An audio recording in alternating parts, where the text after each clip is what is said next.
Hi hello నమస్తే welcome to VTV. నేను మీ మాధవి. ఈరోజు మనం సీనియర్ జర్నలిస్ట్ అలాగే బీజేపీ రాష్ట్ర నాయకులు శ్యామ్ సుందర్ గారితో ఉన్నాం. తెలంగాణ విమోచన దినోత్సవం సందర్భంగా మనం తెలంగాణ విమోచన దినోత్సవం అంటే ఏంటి, అసలు రజాకారులు మనల్ని ఎలా పాలించారు, అసలు వాళ్ళు చేసిన అఘాయిత్యాలు ఏంటి, దానిపైన ఈరోజు మనం మాట్లాడబోతున్నాం. సార్ నమస్కారం. నమస్తే అండి. సార్ రేపు మనకు ఈరోజు తెలంగాణ విమోచన దినోత్సవాన్ని చేసుకుంటున్నాము. ఎప్పుడు కూడా సెప్టెంబర్ 17th. అసలు తెలంగాణ విమోచన దినోత్సవం అంటే ఏంటి? భారతదేశం మొత్తానికి స్వాతంత్రం ఎప్పుడు వచ్చింది అని అంటే ఆగస్టు 15, 1947న వచ్చిందని ప్రతి ఒక్కరం చెప్తుంటాం.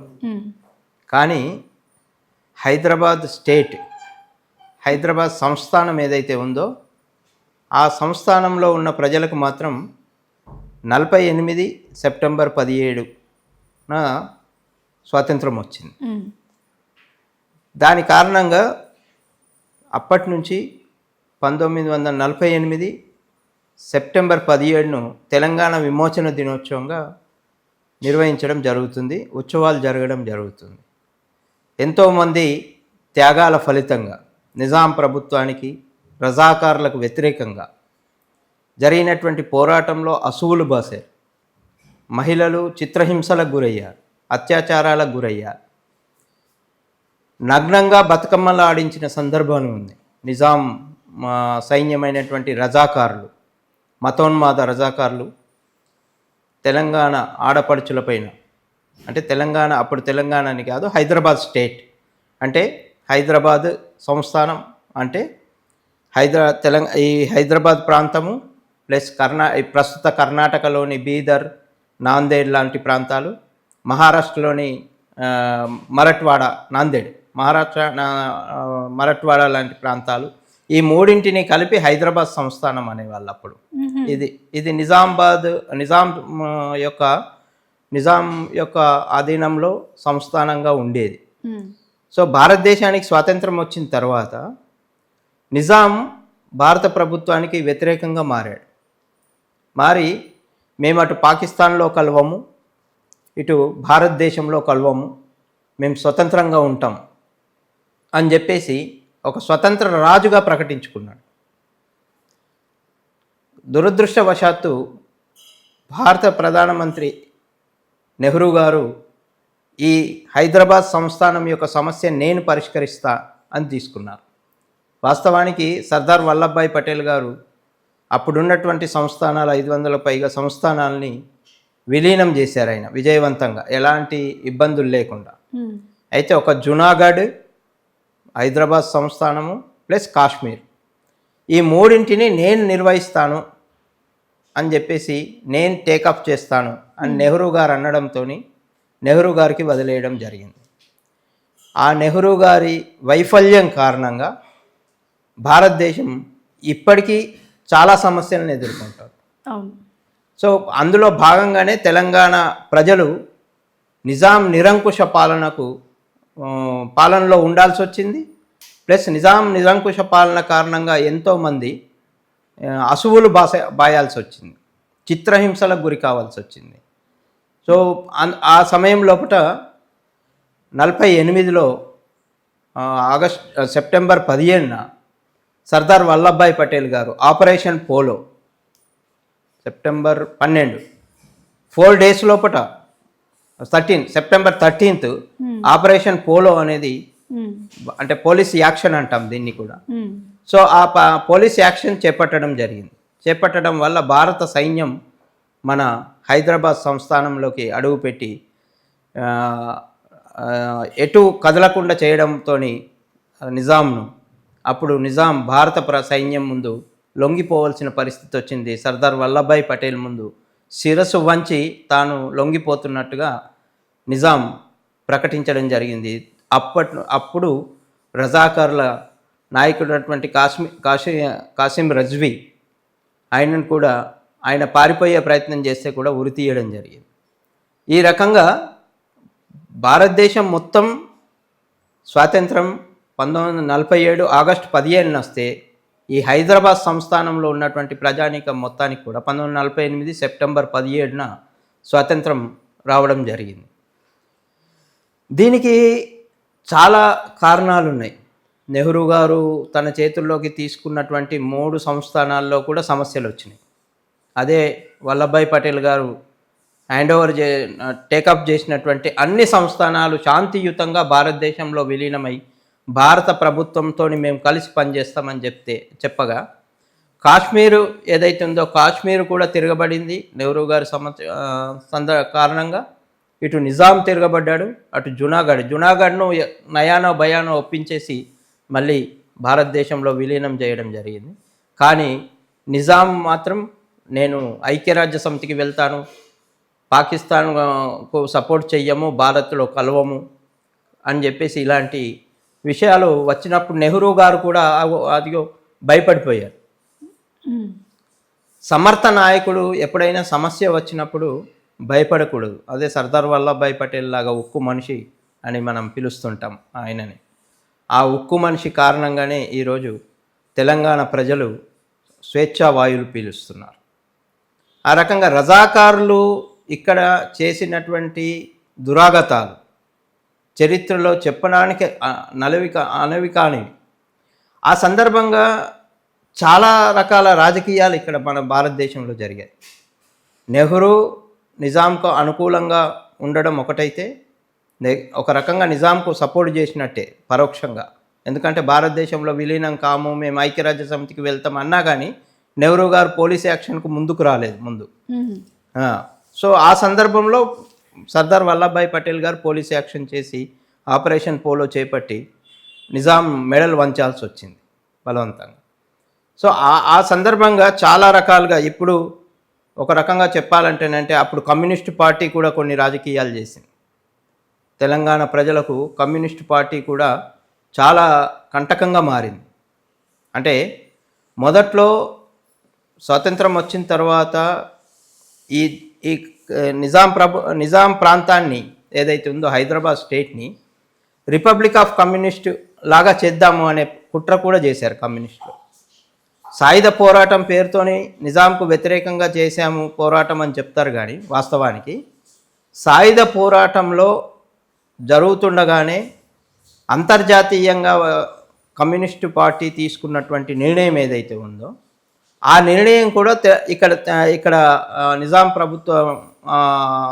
నిజాం సంస్థానంలో ఉన్న ప్రజలకు శాపంగా మారింది. కారణం ఏంటంటే అంటే ఒక దేశం, అది నాకు సబ్జెక్టు కరెక్షన్, ఇథియోపియానో ఏదో ఉంది, ఆ దేశము ఐక్యరాజ్య సమితిలో భాగం కావాలని భావించినప్పుడు భారత ప్రభుత్వం సపోర్ట్ చేయకపోవడం వల్ల ఇక్కడ కమ్యూనిస్టులు తమ విధానాన్ని మార్చుకొని పుచ్చలపల్లి సుందరయ్య కానీ ఇంకా మిగతా నాయకులు అప్పుడు మార్చుకొని ఒక తీర్మానం చేశారు కమ్యూనిస్ట్ పార్టీ. ఏంటంటేనంటే భారత ప్రభుత్వము మనకు అనుకూలంగా లేదు కాబట్టి ప్రజలకు, అది భారత సామ్రాజ్యవాద ప్రభుత్వం అది కాబట్టి ఆ సామ్రాజ్యవాద ప్రభుత్వం పంపిస్తున్నటువంటి సైన్యానికి వ్యతిరేకంగా పనిచేయాలి, ఇక్కడ నిజాంకు అనుకూలంగా పనిచేయాలి అని చెప్పేసి ఒక తీర్మానం చేసింది. తీర్మానం చేయడం వల్ల అది చాలా పెద్ద శాపంగా మారింది. అప్పటి వరకు నిజాం కొంత బలహీనపడ్డాడు అనుకున్న దశలో ఈ కమ్యూనిస్టుల సపోర్ట్ దొరకడంతో ఆయన 1000 ఏనుగుల బలం వచ్చినట్టయింది. కాబట్టి ఇప్పుడు ఏదైతే రాజకీయ నాయకులు కమ్యూనిస్టులు చెప్తున్నారో మేము కమ్యూనిస్టులము, మేము సాయుధ పోరాటం చేశాము, నిజాంకు వ్యతిరేకంగా పోరాటం చేశాము అనేది పచ్చి అబద్ధం. అది ఈ విషయంలో కమ్యూనిస్ట్ నాయకుడు అప్పుడే రావి నారాయణ రెడ్డి గారు ఆయన అప్పుడే ఒక తెలంగాణ నగ్న సత్యాలు అనే డాక్యుమెంట్ ఒకటి రిలీజ్ చేశాడు.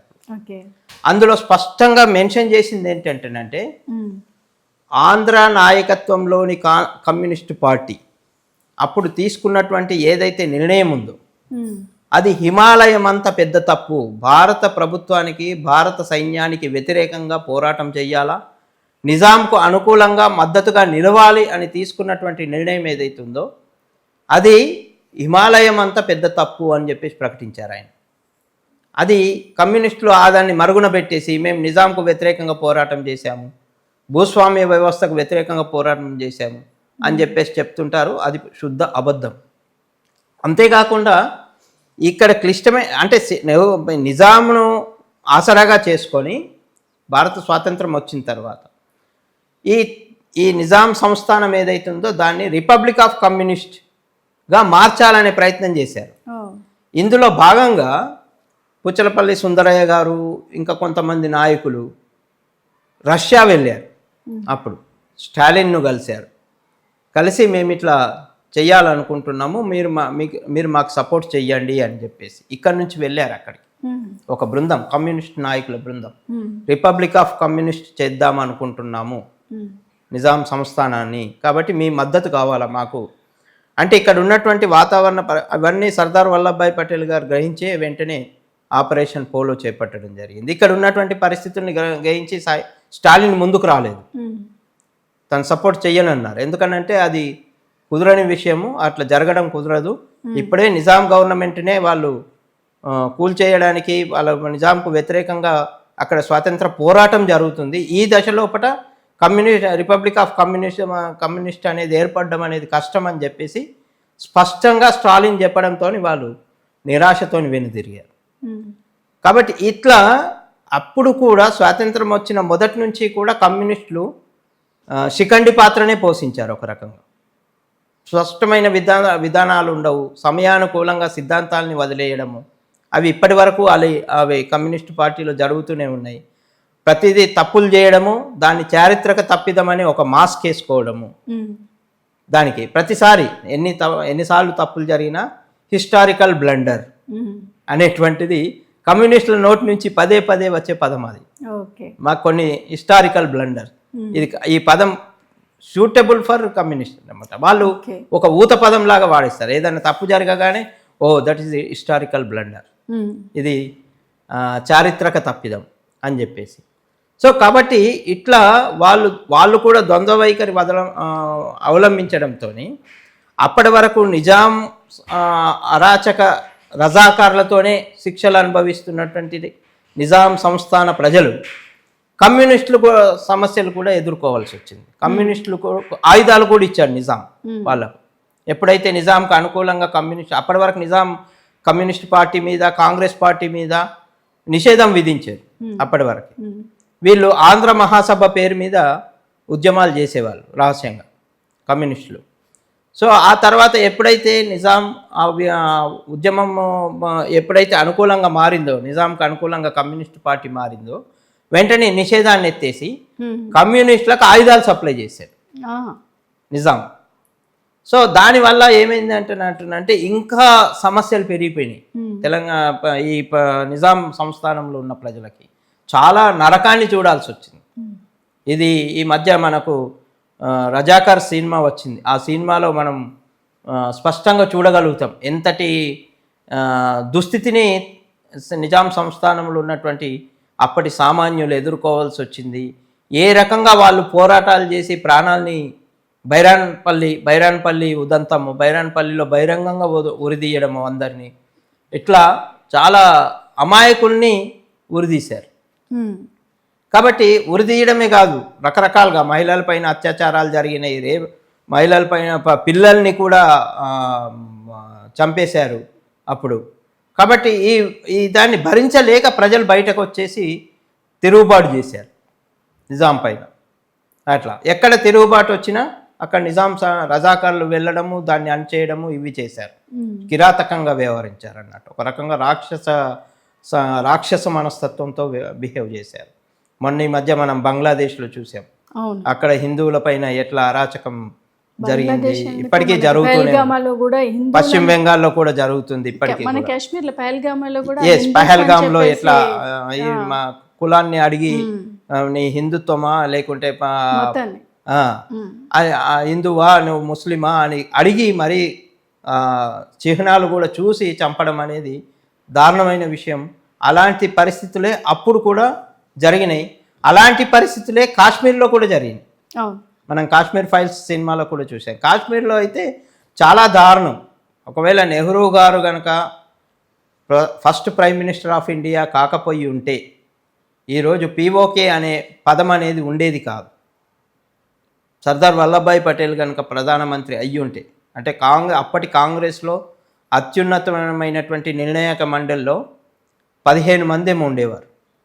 15 మందిలో 12 మంది సర్దార్ వల్లభాయ్ పటేల్ గారు ప్రధానమంత్రి కావాలన్నారు, 3 మాత్రం తటస్థంగా ఉన్నారు. నెహ్రూను సపోర్ట్ చేసింది ఎవ్వరూ లేరు, జీరో. ఎందుకని ఇచ్చారండి ఆయనకి ప్రధానమంత్రి నెహ్రూ గారు గాంధీకి అనుకూలమైన వ్యక్తి. గాంధీ గారు ఆడినటువంటి ఈ రాజకీయ క్రీడ లోపట నెహ్రూ గారు గాంధీ గారి మీద ఒత్తిడి చేశారు. కాబట్టి గాంధీ గారు ఆయనను first prime minister of India చేయాల్సి వచ్చింది. చేసిన తర్వాత కూడా భారత విభజన జరిగిన తర్వాత కూడా చాలా, అప్పుడు భారత విభజన జరిగింది, ప్రత్యేకంగా ముస్లిం కంట్రీ కావాలన్నారు జిన్నా, అది జరిగింది.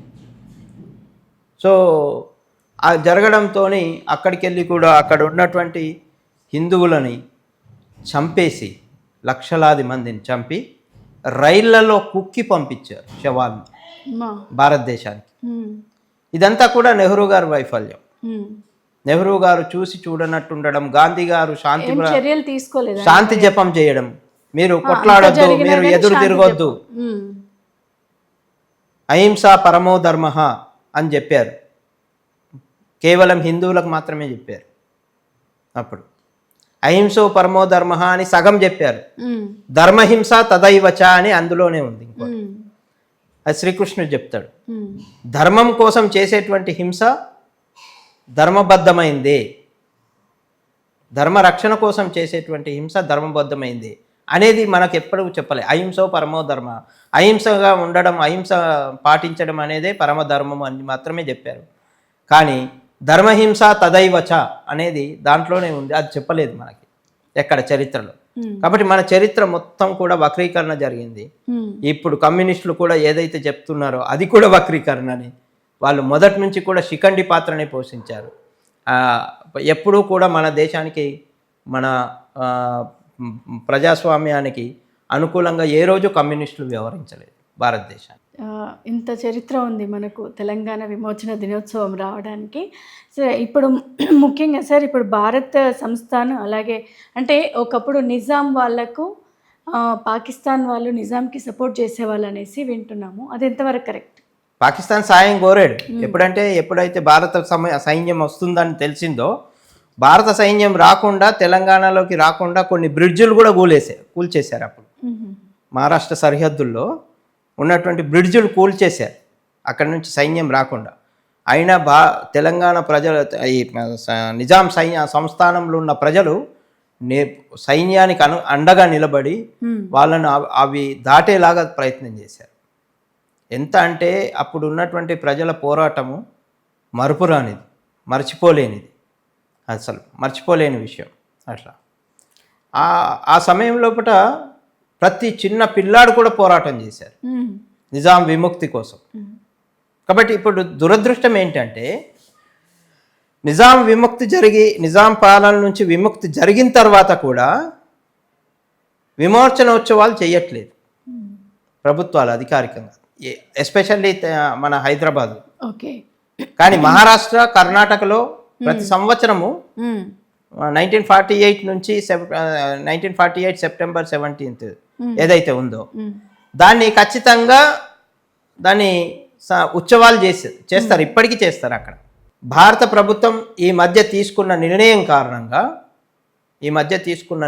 కారణంగా ఇప్పుడు సమైక్యతా దినం అని రకరకాల పేర్లతోని ప్రభుత్వం నిర్వహించాలనుకుంది. కానీ అంతవరకు కూడా ఎక్కడ మేము ఈ తెలంగాణ విమోచన దినోత్సవాన్ని నిర్వహిస్తే మజ్లిస్ పార్టీకి ఎక్కడ కోపం వస్తుందో, మాకు ముస్లింల ఓట్లు ఎక్కడ పోతాయో అని చెప్పేసి చాలా బాధపడిపోయి కాంగ్రెస్ పార్టీ, టిఆర్ఎస్ పార్టీ, ఇప్పుడు ఉన్నటువంటి కాంగ్రెస్ పార్టీ కూడా ఇప్పుడు అధికారంలోకి వచ్చిన తర్వాత కూడా వీళ్ళెవరు కూడా తెలంగాణ విమోచన దినోత్సవం జరిపేవాళ్ళు కాదు. ఎందుకంటే కేసీఆర్ జరపలేదు. ఇప్పుడు మీరు జరపలేదు అంటే కేంద్ర ప్రభుత్వం అధికారికంగా ప్రకటించింది ఇక్కడ తెలంగాణ విమోచన దినోత్సవాన్ని. కేంద్రంలో అధికారంలో ఉన్నటువంటి బీజేపీ ప్రభుత్వం నిర్ణయం తీసుకుంది ఏంటంటే తెలంగాణ విమోచన దినోత్సవాన్ని జరపాలి, అధికారికంగా జరుపుతున్నారు. కాబట్టి తప్పనిసరి జరపాల్సి వచ్చింది. దానికి వేరే పేర్లు పెట్టారు. తెలంగాణ విమోచన దినోత్సవం అని కాకుండా సమైక్యతా దినం అని రకరకాల పేర్లు పెట్టేసి నిర్వహిస్తున్నారు తప్ప దాంట్లో కూడా ఎక్కడా కూడా నిజాం ఇప్పుడు ఒకానొక సందర్భంలో కేసీఆర్ గారు నిజాం చాలా గొప్ప రాజు, అసెంబ్లీ భవనం కట్టించాడు, ఉస్మాన్ సాగర్ కట్టించాడు, గండిపేట చెరువు కట్టించాడు అని చెప్పేసి చెప్పిన సందర్భాలు ఉన్నాయి. దారుణమైన విషయం ఆయన మాట్లాడడం. ఇక్కడ సామాన్య ప్రజానీకాన్ని ఊచకోత కోస్తే నిజాము నిరంకుశ పాలనతోని కేసీఆర్ గారు అప్పుడు ఆ నిజాంను పొగిడారు. నిజాం పాలనను పొగడ్డం అంటే ఆయన మనస్తత్వం ఎంత వికృతమైంది అనేది ప్రజలందరికీ అర్థమైంది. అది అర్థమయ్యే కదా. ఒక ఖాళీ అసెంబ్లీ భవనం కడితే ఉస్మాన్ సాగర్ కడితే నిజాం గొప్పవాడైపోతాడా? ప్రజల హృదయాల్లో ఎంతవరకు ఉన్నాడు అనేది కావాలి. ఏ రాజైనా ఇప్పుడు నరేంద్ర మోడీ గారిని ప్రపంచవ్యాప్తంగా ది బాస్ అని ప్రపంచ నాయకులు అంటున్నారంటే, దేశాధినేతలు అంటున్నారు, అమెరికా అధ్యక్షుడు కూడా షెడ్యూల్ మార్చుకుంటున్నారు, మిగతా ప్రధానమంత్రులు కూడా తన షెడ్యూళ్ళు మార్చుకుంటున్నారు మన ప్రధానమంత్రి రాక కోసం. మన ప్రధానమంత్రి నిర్ణయం ఏముంటుందా అని ఎదురు చూస్తున్నారంటే అంత బలమైన నాయకుడు ఉన్నప్పుడే కదా. కాబట్టి అలాంటి బలమైన నాయకత్వంలో ఉన్నప్పుడు కూడా సెక్యులరిజం పేరుతోని ఇదంతా జరిగింది చరిత్రలో. మొదటి నుంచి కూడా కాంగ్రెస్ పార్టీ సెక్యులరిజం పేరుతోని, అందుకే తస్లీమా నస్రీన్ ఎవరైతే రచయిత ఉన్నారో, రచయిత్రి, ఆమె ఒకానొక సందర్భంలో ఏమన్నారంటే, భారతదేశంలో సెక్యులరిజం అంటే హిందువులను అవమానించడము, ముస్లింలను మైనారిటీల పేరుతో నెత్తికెత్తుకోవడం, that is secularism in India అని చెప్పేసి చెప్పింది ఆమె. అంటే ఇప్పుడు చూడండి, ఇక్కడ కూడా కమ్యూనిస్టులు కూడా ఇప్పటికీ కూడా ఎక్కడన్నా ముస్లిం పైన దాడి జరిగిందంటే, హత్రాసులో జరిగింది, హత్రాసులో జరగగానే వెంటనే కొవ్వొత్తులు బయటకు వచ్చేసినాయి, దివిటీలు బయటకు వచ్చేసినాయి, కమ్యూనిస్టుల ఇళ్ళకి వెళ్ళి రోడ్ల మీదకి వచ్చేసారు, ఓ పెద్ద గందరగోళం చేసేసారు. హైదరాబాద్ నడిబొడ్డున చార్మినార్ దగ్గర దళిత బాలిక పైన మజ్లిస్ నాయకుడు అత్యాచారం చేస్తే ఒక్క కొవ్వొత్తి బయటకు రాలే. బంగ్లాదేశ్లో అంతమంది హిందువులపైన దాడులు జరిగితే ఒక్క దివిటీ బయటకు రాలే. ఒక్కడు ఖండించలే కనీసం బంగ్లాదేశ్లో జరుగుతుంది అన్యాయం, పశ్చిమ బెంగాల్లో జరుగుతుంది అన్యాయం అని చెప్పేసి ఇప్పటికీ కూడా కమ్యూనిస్ట్ పార్టీ కానీ, కాంగ్రెస్ నాయకులు కానీ, టీఆర్ఎస్ నాయకులు కానీ ఎవ్వరూ ఖండించలేదు. కారణం ఏంటంటే హిందువుల చేతగానితనం. ఒక రకంగా బీజేపీ సపోర్ట్ చేసిందండి. మరి అప్పుడు బీజేపీ సపోర్ట్ చేసింది అంటే బీజేపీని మతతత్వం అంటున్నారు. చేయాలి కదా. ఇప్పుడు హిందుత్వానికి వాళ్ళు వ్యతిరేకంగా ఉన్నారని తెలిసినప్పుడు ఇప్పుడు మనకు ఆర్ఎస్ఎస్సి కానీ ఇప్పుడు హిందుత్వాన్ని కాపాడుతుందే బీజేపీ అంటున్నారు. మరి అలాంటప్పుడు బీజేపీ ఒక అడుగు ముందుకు వేయచ్చు కదా. వేసింది కదా, వేసింది.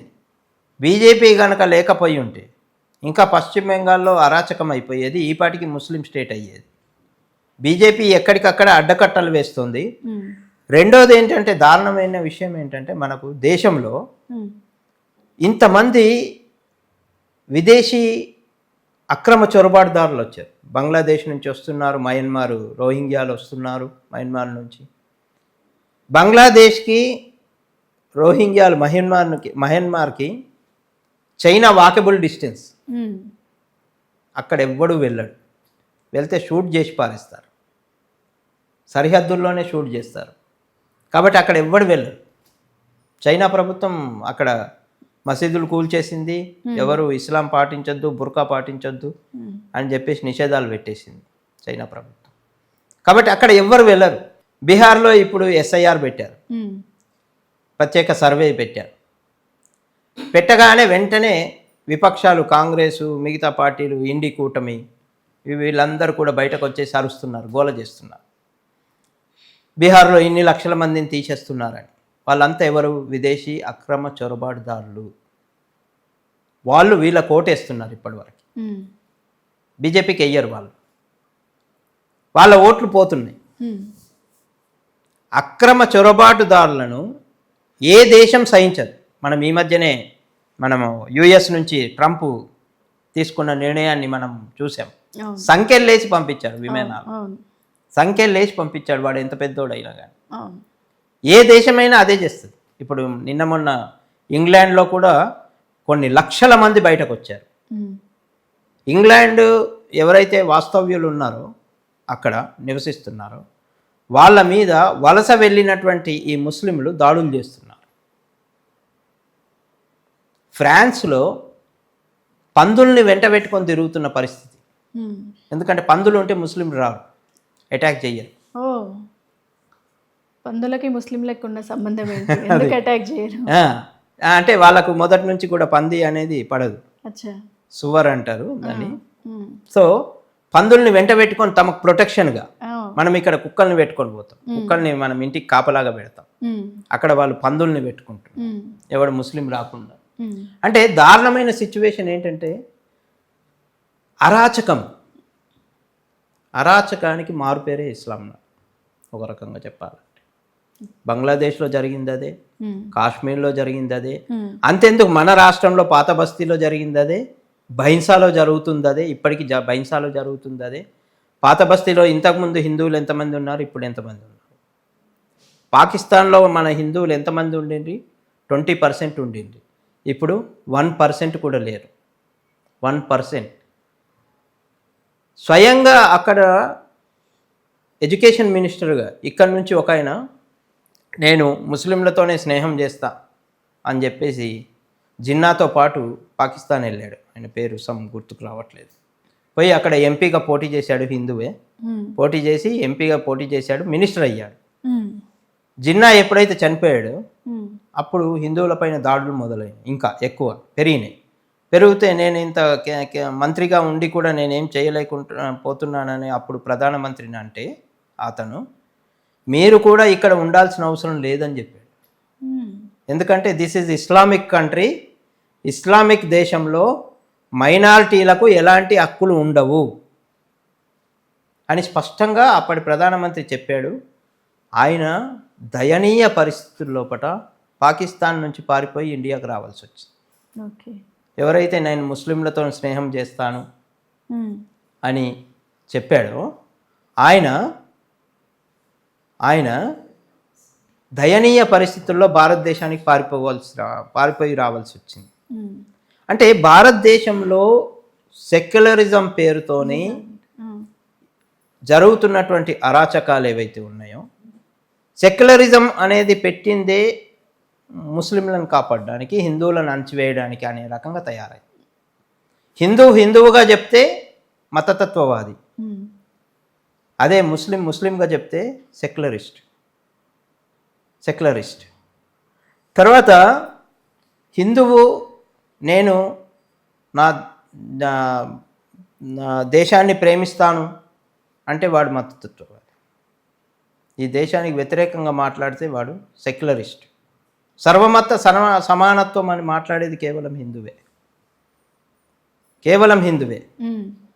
కమ్యూనిస్ట్ పార్టీ కార్యాలయాల లోపల ముస్లింలు నమాజ్ చేసుకుంటారు, ముస్లింలు ప్రార్థన చేసుకుంటారు, మతాచారాలు పాటిస్తారు. ఆడ ఉండేదే తక్కువ మంది ముస్లింలు కమ్యూనిస్టులలో. వాళ్ళు మతాచారాలు పాటిస్తారు, కమ్యూనిస్ట్ పార్టీ కార్యాలయాల్లో నమాజ్ చేస్తారు. కానీ అదే పార్టీలో ఉన్న హిందువు ఏ రోజు అక్కడ పూజ చేయలేడు, అక్కడ దేవుళ్ళ ఫోటోలు ఉండవు. ఎందుకంటే మాది సెక్యులరిజం అంటారు. మరి సెక్యులరిజం అన్నప్పుడు అందరికీ సమానంగా ఉండాలి కదా. ఇదే కమ్యూనిస్ట్ పార్టీ నాయకులు చాలా సందర్భాల్లో హిందువులపైన దాడులు జరిగినప్పుడేమో పట్టించుకోరు, ముస్లింలపైన దాడులు జరగగానే ఎక్కడ లేని ఉద్యమం బయటకు వచ్చేస్తారు. మైనార్టీలు అంటారు. మైనార్టీలకు హక్కులు ఉండవు అని పక్క దేశమే చెప్పినప్పుడు ఇక్కడ మైనార్టీల పేరుతో హక్కులేంటి? విద్యా విధానంలో తప్పులు, విద్యా విధానంలో మన తప్పులే. విద్యా విధానంలో మనం ఒక పాఠశాల పెడితే హిందుత్వం గురించి బోధించొద్దు, కానీ ముస్లిం పాఠశాల పెడితే ఇస్లాం గురించి చెప్పొచ్చు. ఇది కాంగ్రెస్ ప్రభుత్వం తీసుకొచ్చిన చట్టం, ఇది విద్యా విధానం ప్రత్యేకంగా. తర్వాత ఇంకో భయంకరమైనటువంటి చట్టాన్ని కాంగ్రెస్ ప్రభుత్వం తీసుకొచ్చే ప్రయత్నం చేసింది అప్పుడు రాజీవ్ గాంధీ పీరియడ్ అనుకుంటా. ఒక భయంకరమైన చట్టం ఏంటంటే ఒక హిందువు తన ఇంట్లో సత్యనారాయణ వ్రతం కానీ పూజ కానీ చేసుకోవాలనుకుంటే చుట్టుపక్కల ముస్లింలు క్రిస్టియన్లు ఎవరైనా ఉంటే వాళ్ళ పర్మిషన్ తీసుకోవాలి, ఎన్ఓసి. అదేంటి అలాంటి పర్మిషన్ అలాంటి చట్టాన్ని తీసుకురాబోతుంటే బీజేపీ అడ్డుకుంది. అడ్డుకోవడం వల్ల ఆగింది. సో ఎన్ఓసి మొన్న ఈ మధ్య రాహుల్ గాంధీ కూడా మళ్ళీ ప్రకటించినట్టుగా మేము అధికారంలోకి వస్తే ఎన్ఓసి చట్టాన్ని తీసుకొస్తాం అంటే no objection certificate.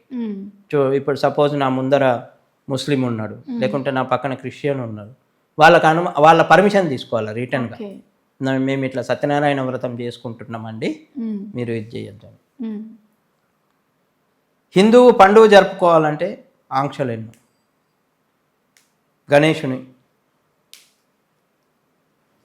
Ganesh Chaturthi రాగానే ఎక్కడ లేని హుస్సేన్ సాగర్ కాలుష్యం ముందుకు వచ్చేస్తుంది. హుస్సేన్ సాగర్లో ఏదో రోజు స్వచ్ఛమైన నీరు పారుతుంది, ఆ ఒక్కరోజు గణేషుని నిమజ్జనం చేసేసరికి కలుషితమైనట్టుగా ఎక్కడ లేని ఈ కమ్యూనిస్టు సంఘాలు, నాస్తికులు, వితండవాదులు వీళ్ళందరూ ముందుకు వచ్చేస్తారు. కాలుష్యం అని. దీపావళి వచ్చేసరికి క్రాకర్స్ కాల్చొద్దు, కాలుష్యం అవుతుంది, పొల్యూషన్ అని చెప్పేసి. హిందువుల పండుగలు వచ్చినాయి అంటే మాత్రమే ఇవన్నీ ముందుకు వస్తుంది. మిగతా రోజుల్లో మరి ఆ హుస్సేన్ సాగర్ను ఎవరు పట్టించుకునేవాడు ఉండడు. రోజు కాలుష్యమే కలుస్తుంది, అది కాలుష్య కాసారమే అది. కానీ అప్పుడు ఏం కాలుష్యం గుర్తుకు రాదు, ఏ టీవీ ఛానల్కు కూడా కాలుష్యం గుర్తుకు రాదు, ఏ మీడియా వాళ్ళకు, ఏ జర్నలిస్టుకు కాలుష్యం గుర్తుకు రాదు, ఏ కమ్యూనిస్టుకు, ఏ కాంగ్రెస్ వాడికి, సెక్యులరిస్టుకు ఎవరికి గుర్తుకు రాదు. కానీ హిందూ పండుగలు వచ్చినాయి అంటే కథం ఆంక్షలు. రోజు మసీదుల పైన మైకులు పెట్టేసి విపరీతంగా 4 గంటలకు 5 గంటలకే నమాజులు తప్పులేదు, వాళ్ళ ఆచారాలు పాటించుకొని తప్పులేదు. కానీ అంత పొద్దున మనల్ని డిస్టర్బెన్స్ చేస్తుంటే కూడా మనం భరిస్తున్నాం. కానీ గణేష్ ఉత్సవాలు వచ్చినాయంటే మసీదు ఉన్న ప్రాంతం లోపల గణేష్ మండపాలు పెట్టకూడదని నిబంధన తీసుకొచ్చాం. అంటే 11 సంవత్సరం పొడుగునా మనం శబ్దాలు భరిస్తున్నాం, కానీ 11 రోజులు మన శబ్దాలు భరించలేదు. అంటే ఎవరు మత సామరస్యంతో ఉన్నట్టు. కాబట్టి అంటే ఇదంతా కూడా మన నిజాం విమోచన దినోత్సవానికి రిలేటెడ్ ఒక రకంగా.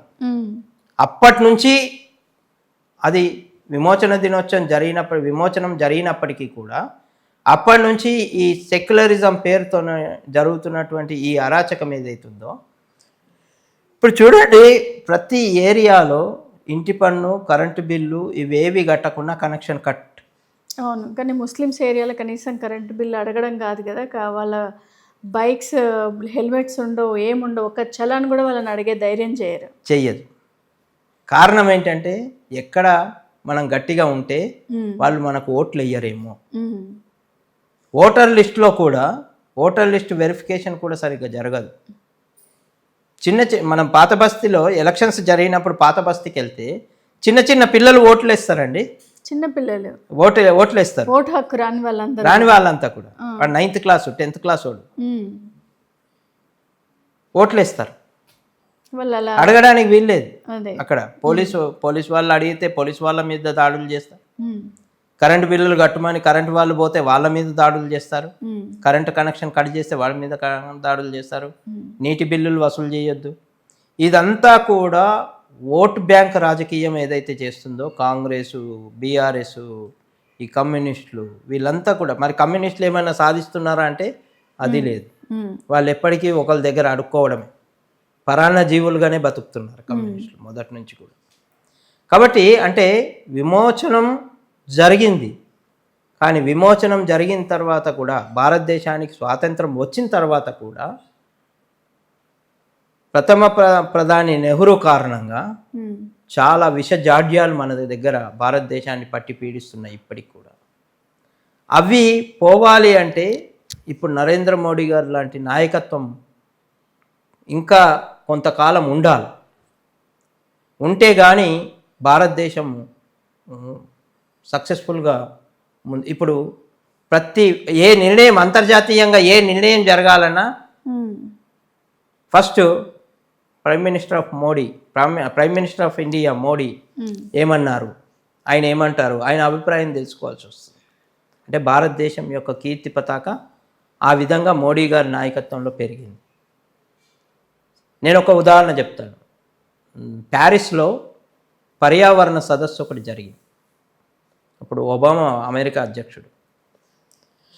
ఒక తీర్మానం చేయాల్సిన పరిస్థితి వచ్చినప్పుడు ఆ పర్యావరణ సదస్సులో ప్రకాష్ జవదేకర్ గారు మన దేశం నుంచి ఏదో పార్టిసిపేట్ చేశారు. అందులో చేయాల్సి వచ్చినప్పుడు జనరల్గానే అంతర్జాతీయ సమావేశాలు జరిగినప్పుడు అమెరికా అభిప్రాయం తీసుకుంటారు మామూలుగా, ఏదైనా నిర్ణయం అంతర్జాతీయంగా నిర్ణయాలు జరగాలంటే. అప్పుడు ఒబామా గారి దగ్గరికి వెళ్ళి ఈ తీర్మానం చేయాలనుకుంటున్నామంటే వాట్ అబౌట్ మోడీ అని అడిగారు. మోడీ గారు అంగీకరిస్తే, భారతదేశం అంగీకరిస్తే నేను అంగీకరించినట్టే, మీరు ఫస్ట్ మోడీ గారి అభిప్రాయం తెలుసుకోండి అని చెప్పేసి అడిగారు. అంటే ఆ విధమైనటువంటి మార్పు వచ్చింది గత 10 ఏళ్లలో. అంతకుముందు భారతదేశం అంటే అవినీతి, కుంభకోణాలు, పంచభూతాల్లో దేన్ని వదలకుండా కుంభకోణాలు చేశారు. నీళ్లలో జలాంతర్గాముల కుంభకోణాలు, ఆకాశంలో శతఘ్నుల కుంభకోణాలు, తర్వాత బోఫోర్స్ కుంభకోణాలు, తర్వాత నేలలో బొగ్గు కుంభకోణాలు, ఇట్లా పంచభూతాల్లో దేన్ని వదలకుండా కాంగ్రెస్ వాళ్ళు కుంభకోణాలు చేశారు. కుంభకోణాలతోనే మన భారతదేశం అవినీతి దేశం అని పేరు పడింది మన దేశానికి. ప్రపంచంలో ఏ దేశం కూడా మన దేశాన్ని పట్టించుకునేది కాదు. అంతర్జాతీయ వేదికలపైన కూడా మన దేశాన్ని పట్టించుకునే వాళ్ళు కాదు. మోడీ గారు వచ్చిన తర్వాతనే మన దేశం అంటూ ఒకటి ఉంది. ఈ దేశానికి ఒక విశిష్టమైన చరిత్ర ఉంది అని చెప్పేసి ఇప్పుడు ప్రతి దేశము మన దేశాన్ని గురించి చెప్పుకుంటున్నాయి. అంతేకాకుండా గత 70 సంవత్సరాలు అంటే మోడీ గారు ఈ లాస్ట్ 10 years కాకుండా అంతకు ముందున్నటువంటి మన దేశంలో పరిస్థితి ఏంటంటే, మొన్న కరోనా వస్తే మన వైద్య రంగం ఎంత బలహీనంగా ఉంది అనేది అర్థమైంది. కనీసం పీపీఈ కిట్ మనం తయారు చేసుకోలేని దుస్థితిలో ఉన్నాం మనం. అప్పటికి పీపీఈ కిట్ విదేశాల నుంచి దిగుమతి అయ్యేది. ప్రతిదీ విదేశాల నుంచి దిగుమతి. ఎందుకనంటే ఇక్కడ తయారు చేస్తే వీళ్ళకి కమిషన్లు ఏమి రావు, అక్కడి నుంచి వస్తేనే కమిషన్లు వచ్చాయి.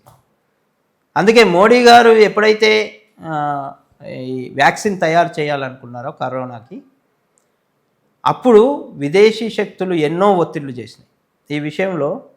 అప్పుడు చీఫ్ జస్టిస్ పివి రమణ గారు ఒక మీటింగ్లో మాట్లాడితే ఏమన్నారంటే, కరోనా సమయంలో మోడీ ప్రభుత్వం ఎదుర్కొన్నటువంటి ఒత్తిడి గురించి నాకు తెలుసు. వ్యాక్సిన్ తయారు చేయకుండా ఎన్ని రకాల ఒత్తిళ్ళు వచ్చినాయో. ఈవెన్ రాహుల్ గాంధీ కూడా ఒక ఫైజర్ వాడుకోవచ్చు కదా అన్న, ఫైజర్ వ్యాక్సిన్ వాడుకోవచ్చు కదా అన్న. ఫైజర్ వ్యాక్సిన్ వాడిన దేశాలన్నీ కూడా ఇప్పటికీ సైడ్ ఎఫెక్ట్స్తో సఫర్ అవుతుంది. మన దేశం వ్యాక్సిన్ తయారు చేస్తుందా, మన దేశంలో అంత నైపుణ్యం ఉందా అని చెప్పేసి రాహుల్ గాంధీ ఎప్పుడు మన దేశాన్ని కించపరిచే మాట్లాడుతుంది. కానీ మోడీ గారు అది వ్యాక్సిన్ తయారు చేయించారు, 140 కోట్ల ప్రజల్ని కాపాడారు. 140 కోట్ల ప్రజలతో పాటు 100కు పైగా దేశాలకు ఉచితంగా వ్యాక్సిన్ సరఫరా చేసి అక్కడ కూడా వాళ్ళ ప్రాణాలని కాపాడారు. ఆ దేశాల పర్యటనకు వెళ్ళినప్పుడు వాళ్ళు మోడీ గారి కాళ్ళ మీద పడిన సందర్భాలు ఉన్నాయి. మన ఒక ఆఫ్రికన్ కంట్రీలో ఆ దేశ అధ్యక్షుడు మోడీ గారి కాళ్ళ మీద పడ్డారు, మనం చూసాం, మీడియాలో వచ్చింది. కాబట్టి అంటే ఓటు బ్యాంకు స్వార్థం ఎక్కడైతే ఉంటుందో అక్కడ ఇలాంటి ఫలితాలు రావు. నేనే గెలవాలి, నేనే ఎలాగైనా అధికారంలోకి రావాలా, ఏ విధంగా అయినా అధికారంలోకి రావాలా అని ఎప్పుడైతే ఆలోచిస్తారో మన రాజకీయ నాయకుడు, అప్పుడు ఇలాంటి ఫలితాలు ఉండవు. మనం ఇప్పుడు తెలంగాణలో చూస్తున్నాం ఎలాంటి అరాచకం మనకు తాండవిస్తుంది అనేది చెప్పేసి. హిందువులపైన ఇన్ని దాడులు జరుగుతున్నా ఎవరు పట్టించుకునే వాళ్ళు లేరు. కాబట్టి ఓటు బ్యాంక్ రాజకీయాలు పోనంత కాలం ఒకటి వాస్తవం గ్రహించట్లేదు రాజకీయ పార్టీలు, ఇతర రాజకీయ పార్టీలు ఏవైతే సెక్యులరిజం అంటున్నాయో, మరి బీజేపీ ఇంత సత్ఫలితాలు సాధిస్తుంది, మరి మేము ఎందుకు అది అనుసరించొద్దు అని మాత్రం ఏ రాజకీయ పార్టీ ఆలోచించట్లేదు. ఇంకా మాకు ముస్లింల ఓట్లు వస్తుందాం అని చెప్పేసి హిందువుల లోపల చైతన్యం వచ్చింది, హిందువులు ఐకమత్యంతో ఉంటున్నారు, ఐకమత్యం అవుతున్నారు అనే విషయాన్ని ఇప్పటికీ గ్రహించలేకపోవడం, దానివల్లనే ఇప్పుడు టీఆర్ఎస్ కేసీఆర్ కూడా ఫామ్ హౌస్లో పట్టుకోవాల్సి వచ్చింది, రేపు కాంగ్రెస్ కూడా ఫామ్ హౌస్లో తేలిపోవాల్సి వచ్చింది. చివరిగా తెలంగాణ ప్రభుత్వం ఉన్నప్పుడు 22, 23లో ఏ పేరుతో మనకు వేడుకలు నిర్వహించారు? ఇప్పుడు టీఆర్ఎస్ ఉన్నప్పుడు టీఆర్ఎస్ జాతీయ సమైక్యతా దినం ఏదో అని పేరు పెట్టారు, రకరకాల పేర్లు. అంటే ఇప్పుడు బీజేపీ తెలంగాణ విమోచన దినోత్సవం అని చెప్పేసి ప్రతి ఏటా, అంటే ఎప్పటి నుంచి మొదటి నుంచి నిర్వహిస్తుంది తెలంగాణ విమోచన దినోత్సవాలు. అప్పుడు ఇంద్రసేనారెడ్డి గారు అధ్యక్షులుగా, బీజేపీ అధ్యక్షులుగా ఉన్నప్పటి నుంచి తర్వాత కూడా కంటిన్యూగా తెలంగాణ విమోచన దినోత్సవాలు బీజేపీ మాత్రం నిర్వహిస్తుంది. మిగతా పార్టీలు అవి బహిరంగంగా తెలంగాణ విమోచన దినోత్సవం అనకుండా ఇంకేదో పేర్లతోని మసిపూసి మాయబడికాయ చేసే ప్రయత్నం చేస్తుంది.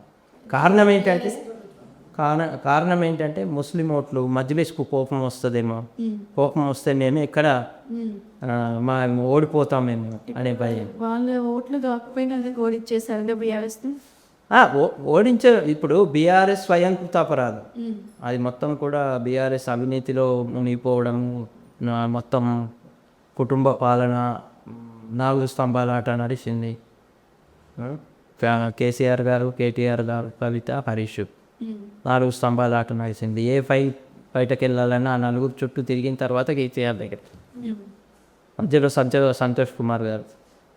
అంటే నేను అనేది ఏంటంటే, ఎప్పుడైతే పాలకుడు, రాజకీయ నాయకుడు నిస్వార్థంగా ఉంటారో, ఇప్పుడు మనం భారతదేశంలో బీజేపీ పాలిత రాష్ట్రాలు ఇన్ని ఉన్నాయి, ఎక్కడ ఒక్క అవినీతిని కూడా మనం ఎక్కడ వినట్లేదు.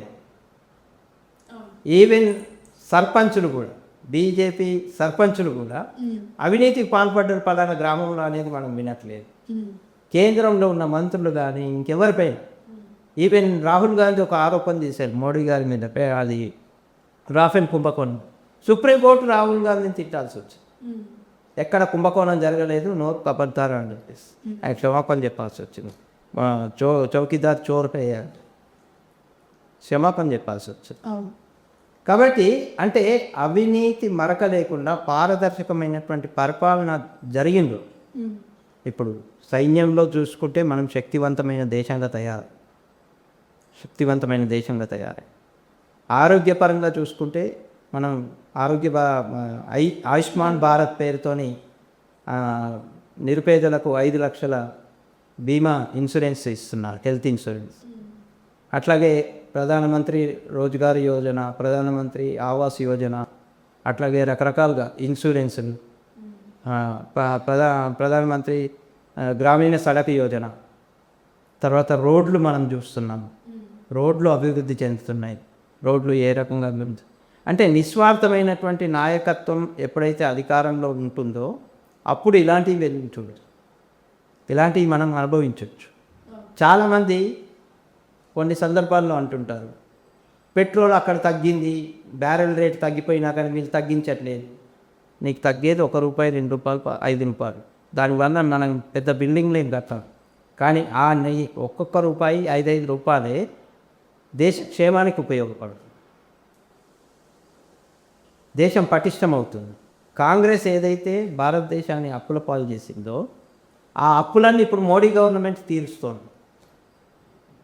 ఒకానొక సందర్భంలో మనకు పెట్రోల్ రాని పరిస్థితి వచ్చింది, దాని మొత్తాన్ని క్లియర్ చేశారు అప్పులన్నీ మోడీ కూడా. బంగారం నిల్వలు పెరిగినాయి మన దగ్గర, విదేశాల్లో తాకట్టు పెట్టింది కాంగ్రెస్ అయ్యాము, చంద్రశేఖర్ గారి ప్రభుత్వం అప్పుడు. ఆ బంగారాన్ని మొత్తం 100 కోట్ల బంగారం మేము మొన్న తీసుకొచ్చాం, భారతదేశం తీసుకొచ్చేసారు. మొత్తం 100 టన్నులు బంగారం మన దేశానికి తీసుకొచ్చేసారు. భారతదేశంలో ఆర్థిక వ్యవస్థ ఇప్పుడు నేనున్నాను, నాకు ఎలాంటి సెక్యూరిటీ దొరకని పరిస్థితుల్లో కూడా నాకు 25 లక్షల లోన్ దొరికింది. సెక్యూరిటీ లేకుంటే ఇంతకుముందు 5,000 కూడా ఇచ్చేవాళ్ళు కాదు ఏ బ్యాంకులో. మోడీ గవర్నమెంట్ వచ్చిన తర్వాత స్వయం ఉపాధి, ఎవరైతే వర్కర్లుగా పనిచేయడం కాదు పారిశ్రామికవేత్తలుగా తయారు కావాలి అనుకున్నది ఏదైతుందో ఆ నిర్ణయానికి అనుకూలంగా యువతకు ప్రాధాన్యం ఇచ్చి మోడీ గవర్నమెంట్ సెక్యూరిటీ లేకుండా లోన్లు ఇస్తుంది. ప్రతి బ్యాంకు లోన్లు ఇస్తుంది, పోటీపడి లోన్లు ఇస్తున్నాయి. సెక్యూరిటీ లేకుండా, ఎలాంటి సెక్యూరిటీ లేదు, గవర్నమెంట్ తీసుకుంటుంది సెక్యూరిటీ. దానివల్ల పారిశ్రామిక ఉత్పత్తి పెరిగింది ఇక్కడ భారతదేశంలో. తర్వాత అంతర్జాతీయంగా మన ప్రఖ్యాతి పెరిగింది. తర్వాత మనం సైనిక పరంగా శక్తివంతంగా తయారు. 2014లో మన దేశం 11వ ఆర్థిక వ్యవస్థగా ఉంది. కేవలం 10 ఏళ్ల లోపల 4వ ఆర్థిక వ్యవస్థగా వచ్చేసాం. 4వ ఆర్థిక వ్యవస్థగా వచ్చేసాం. 3వ ఆర్థిక వ్యవస్థకు దగ్గర అయిపోతున్నాం. రాబోయే 2-3 ఏళ్ళు అనుకుంటా ప్రపంచంలో 3వ ఆర్థిక శక్తిగా మనం ఎదుగుతున్నాం. ఇవన్నీ కారణం ఏంటంటే సమర్థమైనటువంటి నాయకత్వం, పారదర్శకమైనటువంటి పరిపాలన, అవినీతి లేకుండా పరిపాలించడం, స్వార్థ రాజకీయాలు లేకపోవడం. ఎక్కడ ముస్లిం ఓట్లు పోతాయో అని ఆలోచిస్తే త్రిపుల్ తలాక్ చట్టం వచ్చేది కాదు. ముస్లింలు మాకు ఓటు వేయరేమో అని భయపడితే త్రిపుల్ తలాక్ చట్టం వచ్చేది కాదు. కాశ్మీర్లో 370 ఆర్టికల్ పోయేదిగా ముస్లింల ఓట్ల కోసం ఆలోచిస్తే. కాబట్టి దేశం పటిష్టంగా ఉండాలంటే ఇక్కడ కూడా రాబోయే కాలంలో తెలంగాణ ప్రజలు ఆలోచించుకోవాలా, మన రాష్ట్రం కూడా అభివృద్ధి చెందాలి, మనం కూడా విదేశాలతో పోటీ పడాలి మనం అనుకుంటే తప్పనిసరిగా బీజేపీనే రూలింగ్లోకి తీసుకురావాలి. ఇక్కడ కూడా ఇప్పుడు బీజేపీ పాలిత రాష్ట్రాల్లో కూడా అక్రమ చొరబాటుదారులను అందరినీ తరిమేస్తున్నారు. మొన్న ఢిల్లీలో చూసాము, అంతకుముందు గుజరాత్, మధ్యప్రదేశ్, మహారాష్ట్రలో కూడా మొత్తం అక్రమ చొరబాటుదారులు ఎవరైతే ఉన్నారో వాళ్ళందరినీ బంగ్లాదేశ్కు, మయన్మార్కు పంపించేస్తున్నారు. అక్కడి నుంచి తీసేస్తున్నారు. కొన్ని వేల ఎకరాలు వాళ్ళు ఆక్యుపై చేశారు భారతదేశం. అవన్నిటినీ ఖాళీ చేస్తున్నాం. ఢిల్లీలో చూసాం మనం. రేఖా గుప్తా గారు అధికారంలోకి రాగానే వెంటనే మొత్తం అన్నీ క్లీన్ అండ్ గ్రీన్ చేశారు. ఎట్లయితే యమునా క్లీన్ అండ్ గ్రీన్ నడిచిందో అట్లాగే ఈ విదేశీ ఆక్రమణదారులు నివసిస్తున్నటువంటి స్థలాలన్నింటినీ ఖాళీ చేసి వాళ్ళందరినీ బయటకు పంపించేసేయండి.